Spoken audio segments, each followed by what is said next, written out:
Bismillahirrahmanirrahim. Allahumma salli ala Muhammad wa ala ali Muhammad.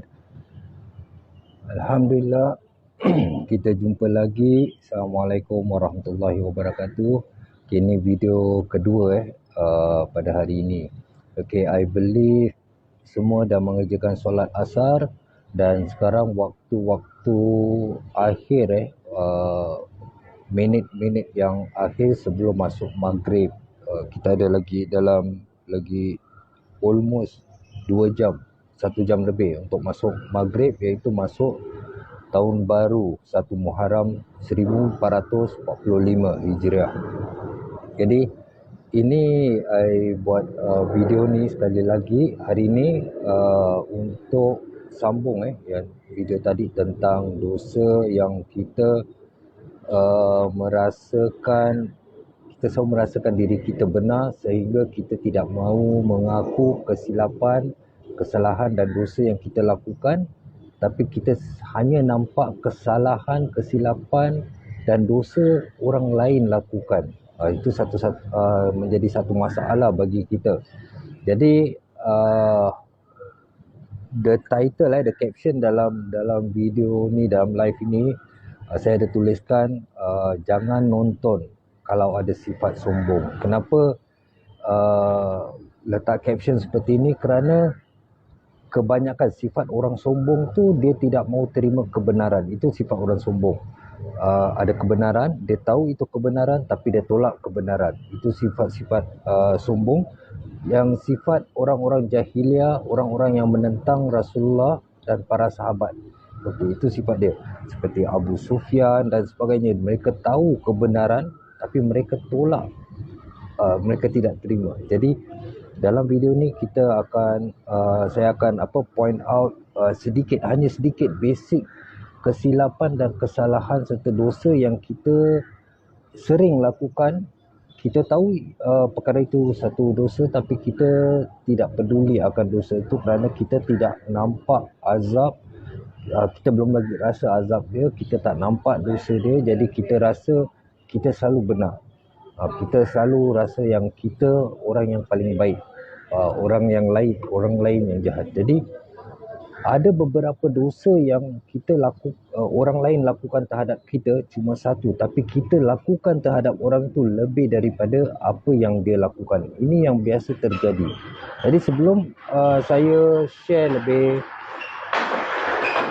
lebih lanjut tentang dosa ini, saya ada nampak satu reel daripada Facebook. Ada satu muslimah, I believe daripada Indonesia kerana bahasa Indonesia, dia pakai hijab dan dia membuat satu statement di dalam TikTok ataupun reel, saya lupa. Dia membuat satu statement bahawa jangan membuka aib kita apabila kita minta maaf dengan seseorang. Okey. Dia claim dalam video atau dalam TikTok itu, dia kata kita tidak perlu membuka aib kita ataupun kesalahan kita yang kita lakukan dengan orang itu. Cukup untuk minta maaf. Jadi so far mungkin saya punya ilmu belum lagi sampai ke tahap kefahaman dia. Jadi saya tak boleh judge dia, tapi selama ni apa yang saya belajar dan ketahui, dan juga sebelum saya buat this video, saya ada bertanya ke beberapa ustaz, dan juga waktu saya di Saudi saya sempat tanya beberapa alim di sana tentang masalah ini. Jadi tidak ada kebenaran atau tidak ada nas yang menguatkan klaim wanita ini yang mengatakan apabila kita minta maaf, kita tidak perlu membuka aib kerana Allah sudah menutup aib kita. Jadi itu statement itu apa yang saya dan ustaz-ustaz yang saya jumpa bertanya, mereka kata perempuan ini dia mengambil kefahaman daripada salah satu salah satu ayat atau firman Allah bahawa apabila Allah sudah menutup aib kita, tidak perlu kita membuka aib kita pada orang lain. Itu statement itu menjuruskan kepada apa yang kita lakukan di waktu tersembunyi. Maksudnya jika aku pernah mungkin pernah pergi klub, pergi disco, pernah mabuk dulu, ataupun pernah buat benda-benda jahat, benda-benda yang mendatangkan dosa. Jadi apabila kita sudah taubat, kita tidak perlu beritahu kawan kita, dulu aku jahat, dulu aku minum dulu. Tidak perlu tahu, kerana Allah sudah menutup aib kita tu antara kita dengan Allah, dan kita bertaubat dan mohon ampunan daripada Allah. Sama juga orang yang contoh orang yang sudah melakukan perzinaan dulu, melakukan zina, dan dia menikah baru. Jadi dia tidak perlu menceritakan aib dia yang orang ini tidak tahu. Jadi dia itu antara dia dengan Allah. Jadi dia tidak perlu ceritakan bahawa sebelum dia nikah dia dulu pernah berzina. Jadi aib-aib seperti itu kita tidak perlu memberitahu atau share dengan sesiapa. Tapi apabila kita melakukan sesuatu kesalahan atau dosa, we can say kesalahan atau kesilapan terhadap seorang manusia, kita harus dan sebaiknya, dan ini recommended daripada semua ulama, kita menyebutkan kesalahan yang kita lakukan. Kerana kita cuba bayangkan, kita ada satu teman baik, kita tidak tahu apa yang dia lakukan di belakang kita. Kita sudah percaya dia, kita percaya dia semua. Tiba-tiba dia ada mungkin mencuri duit kita lah. Contoh, dia ada mencuri duit kita dengan jumlah yang besar. Jadi kita cari tak jumpa, dia pun pura-pura cari tak jumpa, dan akhirnya dia minta maaf dengan kita. Apakah logik seseorang tu minta maaf, katakan saya minta maaf atas kesilapan saya, sedangkan orang itu akan salah apa yang perlu dimaafkan? Jadi kalau kita berkefahaman dengan TikTok yang wanita itu buat, jika kita kurang ilmu, kita belum faham, kita ambil apa yang dia sarankan, kita mungkin saya salah ni, wallahu alam, mungkin kita termasuk golongan orang yang sesat kerana kita telah menipu orang untuk mendapatkan kemaafan. Itu apa yang saya fahamkan daripada ulama-ulama dan juga ustaz-ustaz yang saya belajar. Jadi jika saya mencuri dan saya kata pada orang ni saya minta maaf untuk apa? Jadi di fikiran dia, saya melakukan dosa, kesalahan yang kecil. Jadi dia akan maafkan. Cuba saya berterus terang, saya pernah mencuri duit anda dan saya minta maaf. Sebenarnya saya itu lebih ikhlas, lebih jujur untuk kita meminta maaf daripada kita meminta maaf dengan cara tidak jujur dan menyembunyikan kesalahan yang kita lakukan terhadap manusia yang lain. Jadi be careful with this reel ataupun TikTok itu. Jangan hanya seorang muslim atau muslimah menggunakan hijab ataupun menggunakan nikab atau burqa, atau lelaki dengan sarban. Bila dia buat satu statement, kita jangan terus percaya. Kita harus faham bahawa kita sekarang ni di dalam zon akhir zaman. Banyak fitnah-fitnah yang berlaku di TikTok, Facebook, Instagram dan sebagainya. Banyak juga terpengaruh dengan kata-kata hikmah yang merosakkan akidah kita, merosakkan keyakinan kita pada Allah Subhanahu Wa Taala, dan juga merosakkan iman kita dengan kata-kata yang kita terus setuju dan kita posting dan mencari pembenaran kerana kita mengalami satu situation. Jadi we have to be very careful dengan perkara-perkara seperti ini.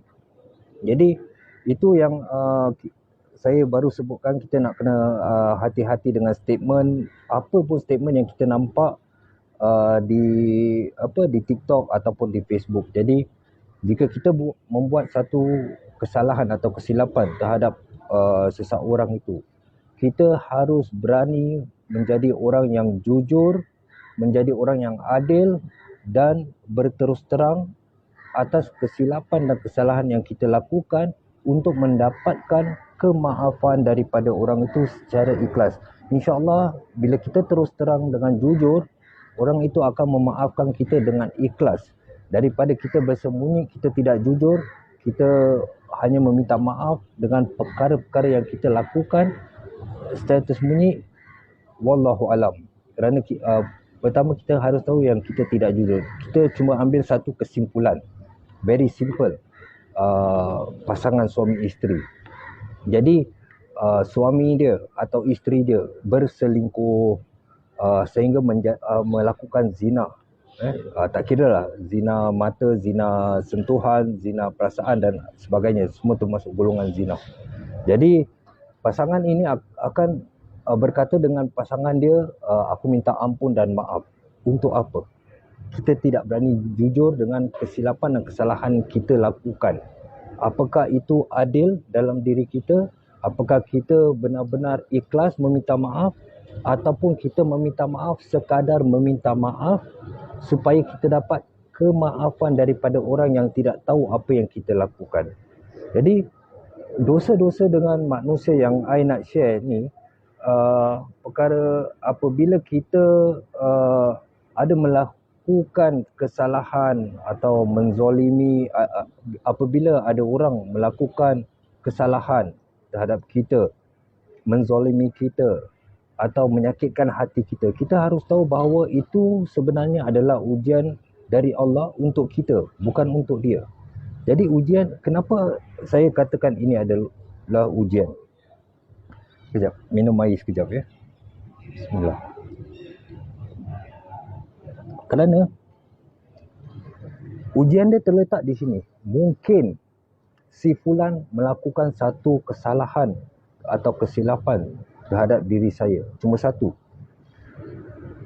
Jadi pada kita mungkin pada kita dia dah salah. Jadi mungkin kesalahan atau kesilapan yang dia lakukan itu dengan kesalahan dan kesilapan yang kita akan lakukan itu jauh lebih banyak dan jauh lebih besar daripada apa si fulan ini lakukan. Sebagai contoh, si fulan ini dia mencuri motosikal saya. Dia mencuri motor saya, beri dia pinjam. Jadi saya dah amanahkan dia pinjam. Jadi dia gunakan motosikal saya sehingga hilang. Okey. Dia claim hilang. Si fulan kata motor dah hilang. Jadi itu kesilapan atau kesalahan dia terhadap saya. Tapi dosa yang akan saya lakukan ini mungkin jauh lebih banyak daripada dosa dan kesilapan yang dia lakukan. Kerana apabila kita tidak redha dengan kejadian, dengan qadarullah yang terjadi ini, kita mula membenci orang ini, kita mula menggibah tentang orang ini pada orang lain. Kita hati-hati, jangan percaya orang ni. Kita mula membawa orang lain membenci orang ini, jangan percaya orang ini. Orang ini tidak amanah. Kita mula memutuskan hubungan silaturahim antara kita dengan si fulan dan juga membawa orang-orang lain membenci orang ini dan menyebabkan fitnah serta ghibah. Jadi dosa dan kesalahan si fulan lakukan pada saya, sebenarnya mungkin dosa itu hanya satu, tapi saya akan melakukan dosa yang lebih banyak daripada apa yang dia lakukan. Kita harus berhati-hati, dan ini juga kebanyakan, tak semua, kebanyakan terjadi pada kaum wanita yang sudah mempunyai suami.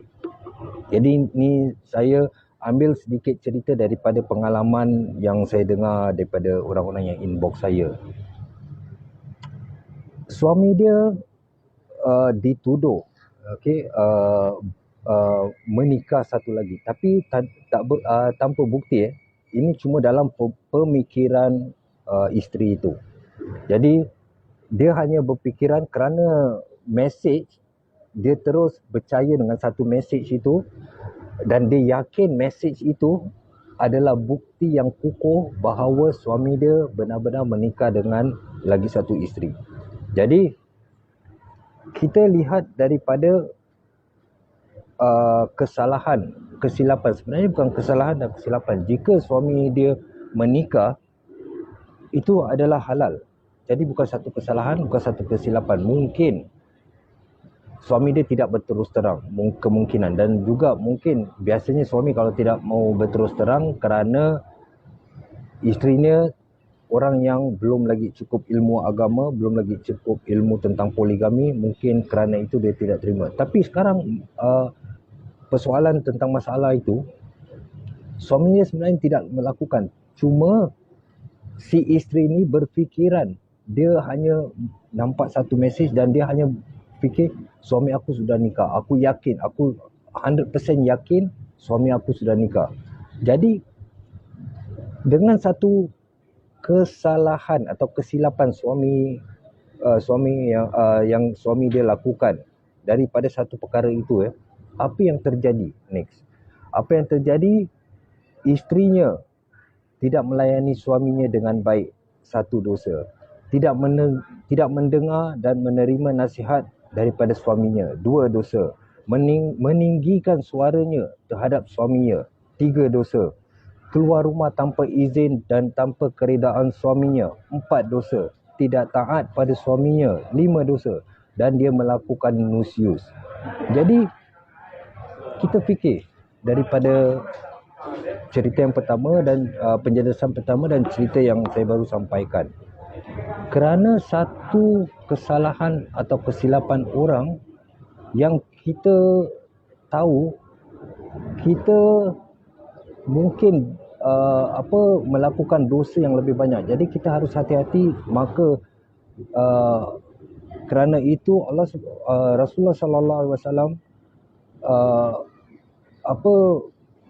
menasihatkan kita supaya memaafkan orang-orang yang menyakiti hati kita atau kesilapan orang-orang terhadap kita setiap malam sebelum kita tidur.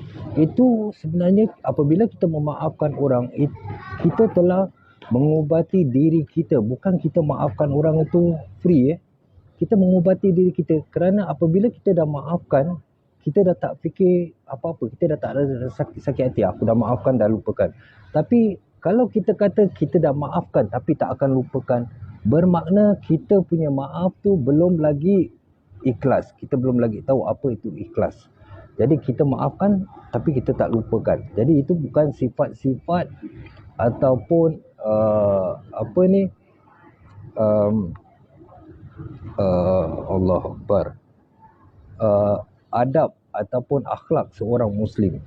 Jadi bagaimana kita boleh memaafkan seseorang tapi kita tidak melupakan? Tidak melupakan ada dua. Kita tidak melupakan apa yang dilakukan, mungkin untuk kita berhati-hati, sekadar itu. Tapi bukan kita tidak melupakan bahawa kita tidak akan percaya dia lagi. Walaupun dia sudah memperbaiki diri dan ingin continue mungkin relationship dalam bisnes atau apa pun sekalipun, kita dah tak percaya dia lagi. Jadi kita dah seuzon, kita akan berfikir dia akan lakukan lagi, aku dah tidak percaya dia lagi. Jadi apa gunanya kita memaafkan seseorang itu apabila kita masih berdendam dan bersangka buruk terhadap orang tu dan tidak akan melupakan apa yang dia lakukan. Jadi kita sebenarnya menganiayai diri kita sendiri. Kita menzalimi diri kita sendiri kerana kita rasa tak berpuas hati dan tidak redha dengan apa yang Allah sudah tetapkan. Jadi kita harus hati-hati. Ini akhir-akhir penghujung tahun 1444, kita janganlah tutup buku kita dengan perkara-perkara yang mendatangkan dosa atau perkara-perkara yang berdosa. Janganlah kita menutup buku ini dengan catatan yang terakhir malaikat menulis orang ini tidak dapat keredaan daripada suami. Suami dia sedang marah pada dia. Dia tidak dapat keredaan daripada ibu bapanya kerana ibu bapanya masih marah pada dia. Dan janganlah buku amalan kita yang pada tahun baru, pembukaan buku kita pada tahun baru itu, malaikat mencatat suami dia tidak redha pada dia, orang tua dia tidak redha pada dia. Janganlah pembukaan dan penutup tahun baru kita ini dengan kejelikan di dalam buku catatan kita.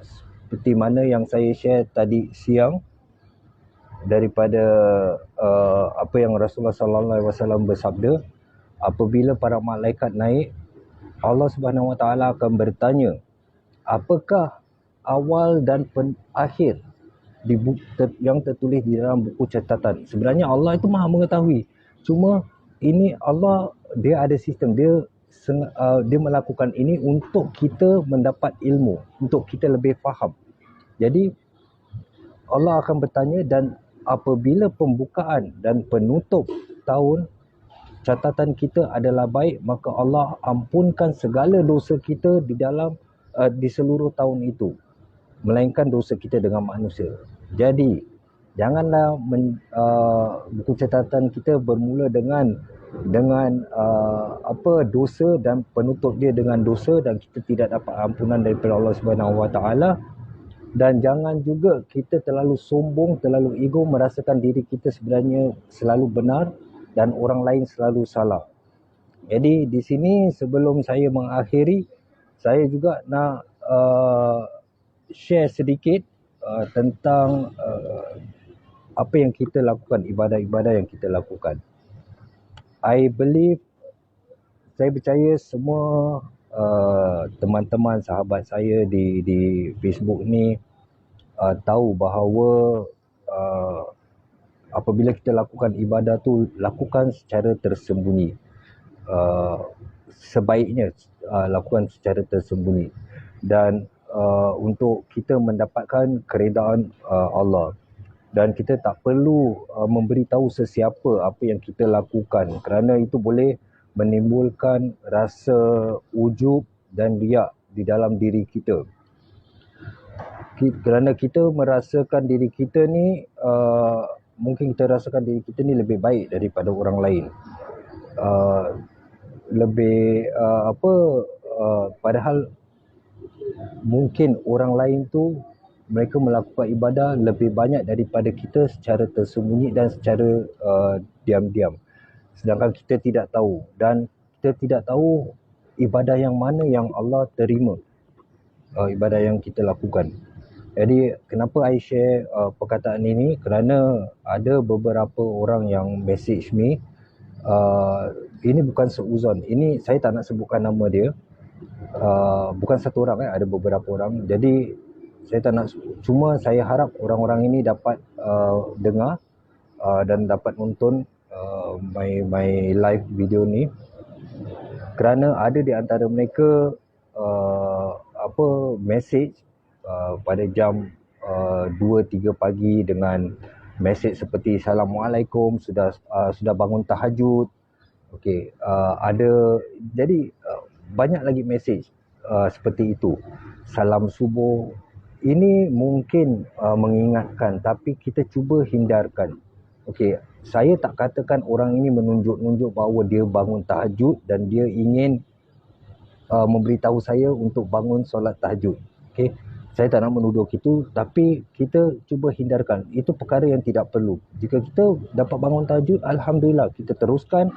Melainkan orang-orang itu minta kita bantuan, boleh tak message aku atau call aku waktu tahajud, aku takut bangun lambat. Jadi kita boleh minta bantuan mereka untuk bangunkan kita. Selain daripada itu, tidak perlu kita memberi salam, hanya memberitahu orang bahawa kita sudah bangun untuk mengerjakan solat tahajud atau baca Quran. Ada juga satu case yang inbox me, yang share, dia ceritakan bahawa dia kerja something like tour agent atau apa, saya tak faham. Dia selalu pergi Saudi, dia sudah mengerjakan ibadah haji dan umrah, dan dia selalu bekerja dengan Allah, iaitu dia bawa Quran untuk something like that, bawa Quran ke sana ke sini. Sedangkan saya travel untuk business. Jadi ini for me tak ada masalah, cuma mudah-mudahan kita rahsiakan ibadah yang kita lakukan. Mungkin kita nampak orang yang berpakaian kotor di tepi jalan itu. Mungkin orang itu kita nampak macam dia tak solat ataupun tak mandi, tak apa. Mungkin dia wali Allah, kita tidak tahu. Hanya berpura-pura. Mungkin selama dia menjadi orang-orang gelandangan itu, dia berzikir, kehidupan dia hanya penuh dengan zikir, kita tak tahu, tapi kita berfikiran yang kita ni lebih baik daripada dia. Itulah sifat riak dan ujub yang harus kita hindarkan daripada diri kita. Semoga Allah selamatkan kita daripada sifat ujub, riak dan terutama sekali sifat sombong yang menolak kebenaran dan selalu merasa diri kita benar. Semoga tahun ini, penutup tahun ini, kita dapat menutup akhir tahun ini dengan perkara-perkara yang baik, dan semoga masuknya tahun depan malaikat akan mencatat perkara yang baik atau ibadah yang baik di dalam buku catatan kita sebagai catatan pertama untuk kita semua. InsyaAllah kita akan sentiasa cuba memperbaiki diri dan cuba memaafkan orang-orang yang membuat kesilapan terhadap kita. Okey, nanti bila ada masa saya akan buat video tentang kesilapan dan kesalahan yang orang lakukan. Apa tu perbezaan kesilapan dan kesalahan. Sampai sini, Assalamualaikum warahmatullahi wabarakatuh.